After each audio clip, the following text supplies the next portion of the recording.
하나님 말씀은 사무엘상 21장 1절에서 9절까지의 말씀입니다. 사무엘상 21장 1절에서 9절입니다.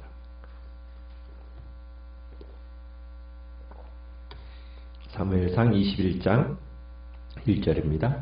다윗이 노베 가서 제사장 아히멜렉에게 이르니 아히멜렉이 떨며 다윗을 영접하여 그에게 이르되 어찌하여 내가 홀로 있고 함께하는 자가 아무도 없느냐 하니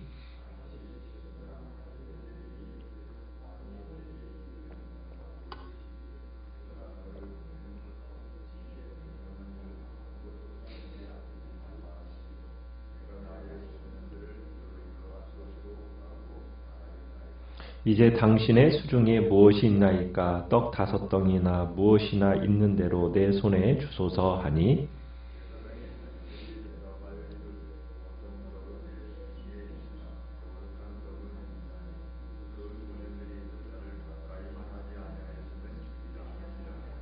다윗이 제사장에게 대답하여 이르되 우리가 참으로 3일 동안이나 여자를 가까이 하지 아니하였나이다. 내가 떠난 길이 보통 여행이라도 소년들의 그릇이 성결하겠거든 하물며 오늘 그들의 그릇이 성결하지 아니하겠나이까 하매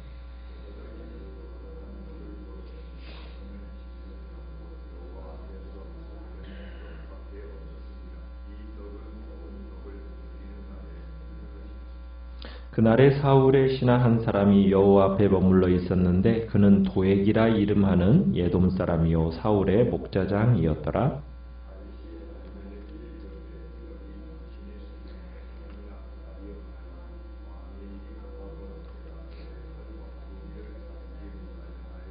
같이 읽습니다. 제사장이 이르되 내가 엘라 골짜기에서 죽인 블레셋 사람 골리앗의 칼이 보자기에 쌓여 에봇 뒤에 있으니 내가 그것을 가지려거든 가지라. 여기는 그것밖에 다른 것이 없느니라 하는지라. 다윗이 이르되 그 같은 것이 또 없나니 내게 주소서 하더라.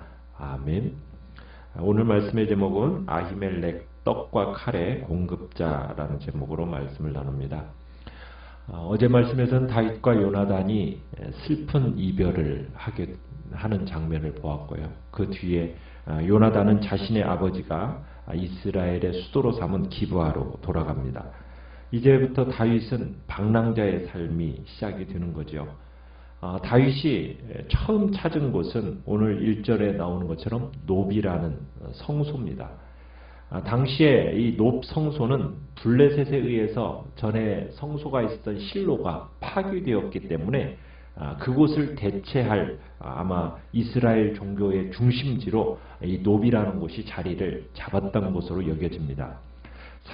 사울이 머물던 기브아에서 이 남동쪽으로 약 4km 정도 떨어져 있는 곳이 바로 이 높 성소입니다.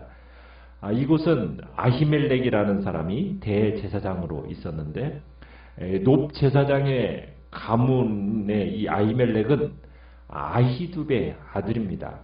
그리고 그의 할아버지는 엘리의 아들인 비느하스입니다.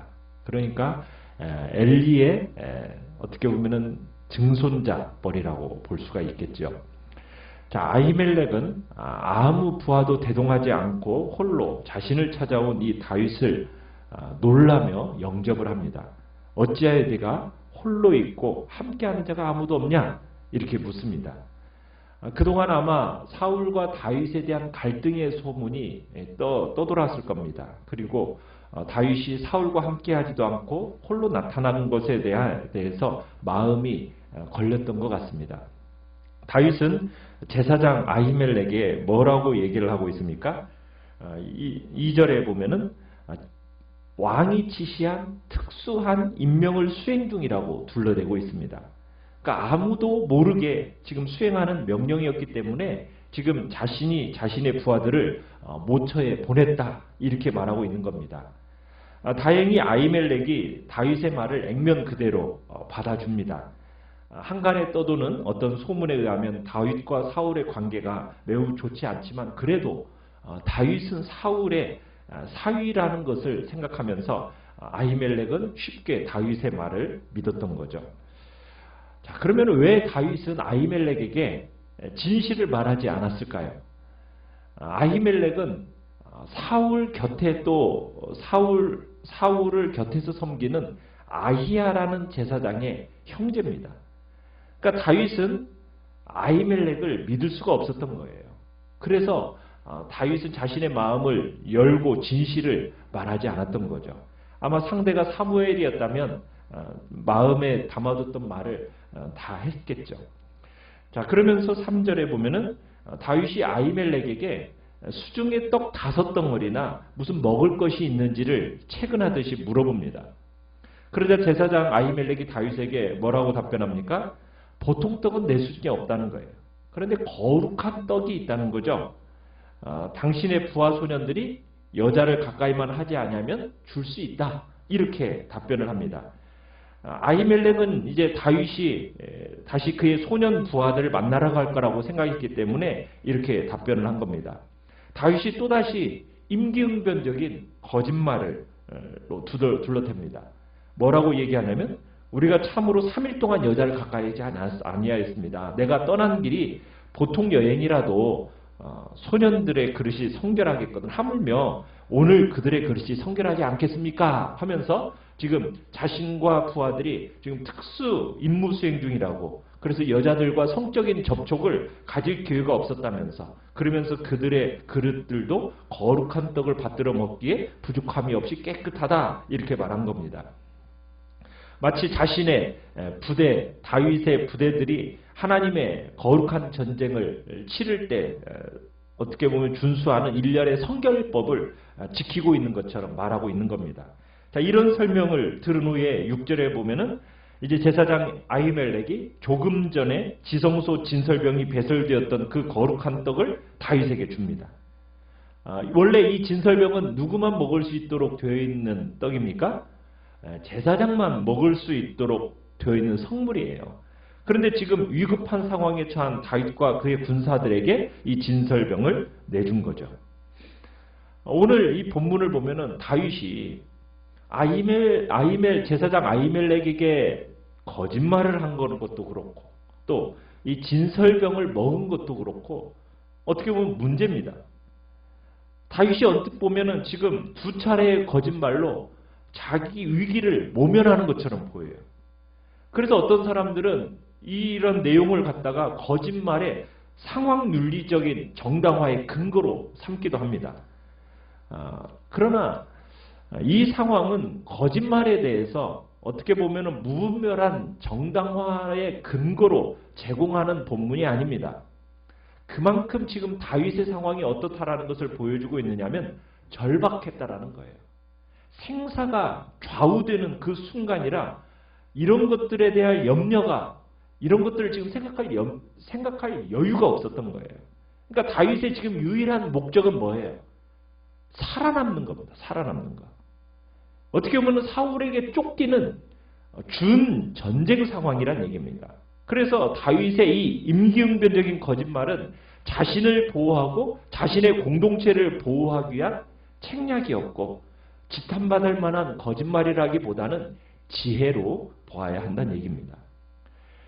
자, 그리고 제사장에게만 허락되었던 이 진설병을 먹게 되는 이 사건에 대해서 마가복음 2장에 가보면 예수님이 해석해 주는 것을 보게 됩니다.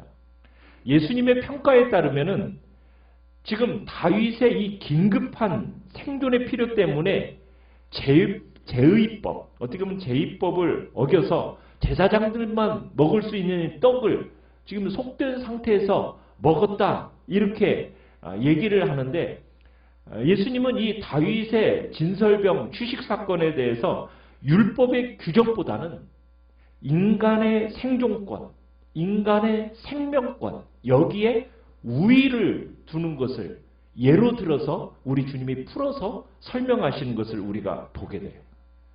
그러니까 다윗은 적어도 형식상으로는 의식법을 어긴 것처럼 보이는데, 실상 다윗은 율법의 근본 정신을 훼손하지 않는 그런 범위 내에서 율법의 예외적 적용 사례를 만들었을 뿐이라는 거죠.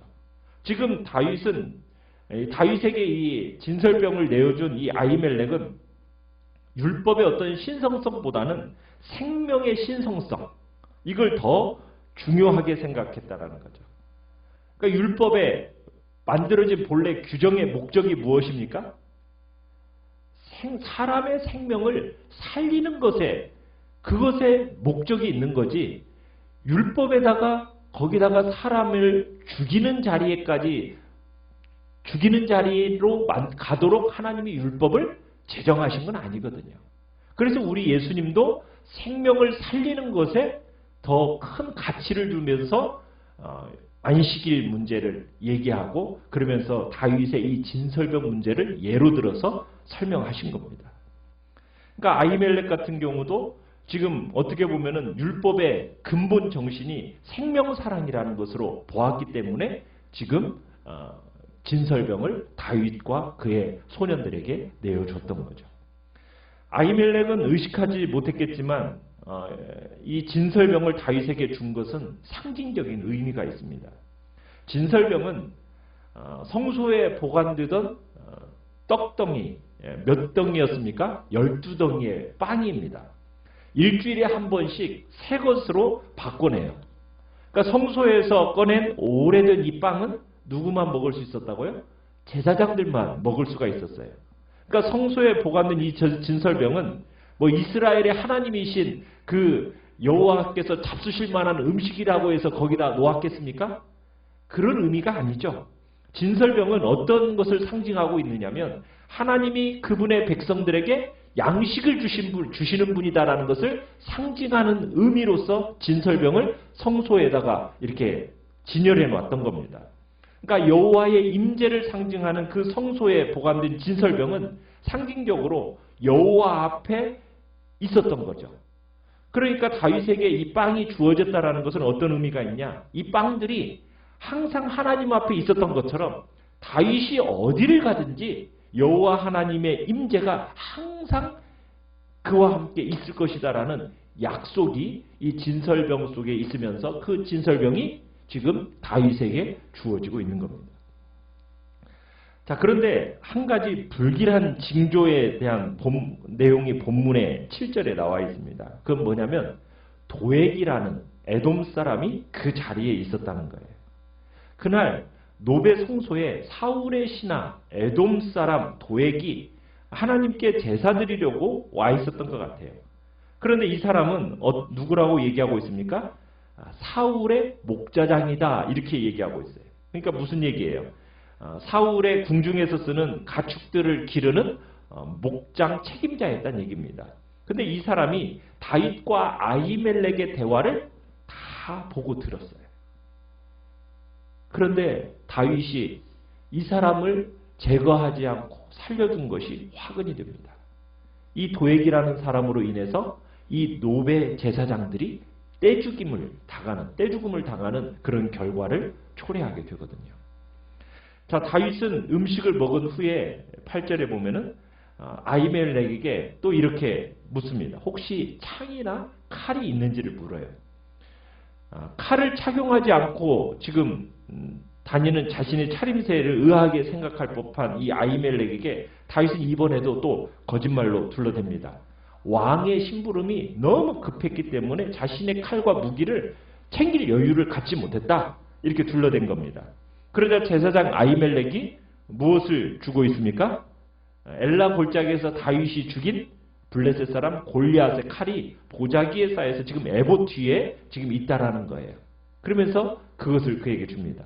당시 풍습에 따르면 전쟁에서 적군으로부터 빼앗은 노획물 중에서 중요한 물건은 주로 신당에다가 보관을 했는데 지금 골리앗의 칼을 성소에다가 이렇게 보관해 놨던 겁니다. 자, 다윗이 무기도 없이 놉을 찾았다. 무기를 챙길 겨를도 없이 이렇게 지금 놉의 성소까지 왔다라는 것은 그 당시 그 사태가 심각했다라는 것을 보여주고 있는 거죠. 자, 다윗은 골리앗을 믿음으로 이기고 그의 칼을 전리품으로 빼앗은 적이 있었는데 이 골리앗의 칼이 뭘 상징하냐면 하나님의 승리와 하나님의 보호를 상징하는 겁니다. 그러니까 이제 다윗이 이 골리앗의 칼을 가지고 성소를 떠난다라는 것은 앞으로 하나님이 다윗의 길을 지켜주실 것이다라는 것을 지금 의미하고 있는 겁니다. 자, 사람이 어떤 세계관과 우선순위를 가지고 사는가, 그거를 알아보려면은 그 사람이 곤경에 처해 있을 때 누구를, 무엇을 제일 먼저 찾는가를 보면 알 수가 있어요. 다윗은 전에 사울에게서 도망해서 누구를 찾아갔었냐면 라마에 있는 사무엘을 찾아갔었어요. 자, 사무엘이 그를 지속적으로 보호해주지 못하니까 잠시 요나단을 찾아갔었고, 또 요나단과 작별을 하니까 제일 먼저 찾은 곳이 어디입니까? 성소입니다. 성소. 노베의 성소예요. 자, 요 음식과 무기를 얻기 위해서 이곳을 찾았기도 했겠지만은 다윗은 무엇보다도 하나님을 만나기 위해서 이곳을 찾은 거예요. 그러니까 다윗은 위기가 닥칠 때마다 누구를 제일 먼저 찾는 거예요? 하나님을 제일 먼저 찾는 신앙인이었다라는 거예요. 그러니까 하나님은 욥을 찾은 다윗에게 무엇을 공급해 주시고 계십니까? 거룩한 떡과 골리앗을 죽이고 취했던 칼을 얻게 됩니다. 그러면서 무장한 채 길을 떠나게 돼요. 그러니까 다윗은 성소에서 그에게 가장 필요했던 떡과 칼을 공급받게 된 거죠. 우리도 궁지에 몰려서 양식도 없고 무기도 없이 필사적으로 도망쳐야만 할 때, 그때 다른 곳이 아니라 어디를 찾아야겠습니까? 거룩한 성소를 찾아야죠. 위험을 만나서 약해질 대로 약해진 채 성소에 딱 들어오면 그 성소에서 하나님은 우리에게 무엇으로 공급해 주신다고요? 위험과 정면으로 맞서 싸울 수 있는 힘을 주시고 무장을 갖출 수 있도록 주님께서 공급해 주신다는 얘기입니다. 그래서 성소의 영성은 그리스도인의 삶에 있어서 없어서는 안 될 근본적인 영성이라는 거예요. 우리에게 달려갈 수 있는 성소가 필요합니다. 하나님 앞에 나아가서 그분으로부터 힘을 얻고 능력을 얻고 세상과 나아가 싸울 수 있는 지혜와 명철을 얻을 수 있는 거룩한 무장을 할 수 있는 장소, 하나님과 동행하고 그분과 교제하면서 그분으로부터 참으로 힘과 능력을 얻을 수 있는 그런 필수적인 장소, 그곳이 우리들에게는 꼭 필요하다는 얘기입니다. 어려운 일을 당할 때 우리는 어느 곳으로 피하려고 하나요? 사람을 찾아가는 것도 아니고 하나님의 성소로 나아가서 그분을 찾고 그분으로부터 힘을 얻고 무장을 얻어서 세상으로 나아가 정말 하나님의 말씀 안에서 무장된 채 세상으로 달려나갈 때 넉넉히 승리의 길이 우리에게 주어지고 하나님의 참된 보호가 있음을 우리는 다윗을 통해서 보게 되는 것입니다. 어려움을 겪을 때 세상 다른 곳이 아니라 하나님의 성소로 달려가서 하나님의 말씀에서 힘을 얻고 무장되어 다시 세상으로 달려나갈 수 있는 복된 길이 있기를 간절히 바랍니다. 이 시간